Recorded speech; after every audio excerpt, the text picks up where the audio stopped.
We believe that all faith traditions have something to teach us about how God is working in the world and in our lives.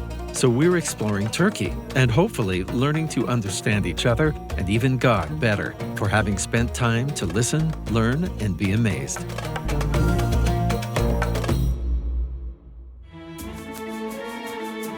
Some listeners will know that Brad Pitt has a tattoo on his right bicep of a line by Rumi.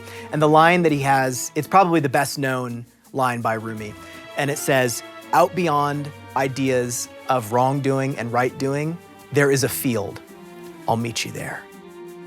And that's probably Rumi's best known line in the West, and it's in the English of Coleman Barks, who more than any particular translator has made Rumi a known entity in the West. He also doesn't know Persian. So there's this debate among scholars about whether or not he's actually translating. He's taking other people's English translations and kind of recasting them to make them more poetic. Interesting.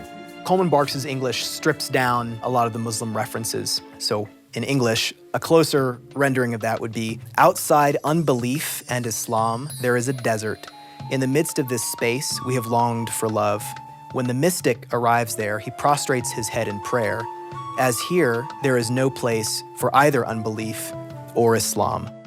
Rumi is beloved by Muslims, especially in the sort of Persian-speaking Muslim world. You know, one of his most famous lines has to do with a reed flute that's been cut out of a marsh and made into a flute. And the sort of plaintive sound of this flute is the reed calling out for its original source and to return to its original source. In the same way that the human soul longs to return to its original source, which is the divine. Join us at the Crossroads of Faith, a special series Sunday on BYU Radio and the In Good Faith podcast.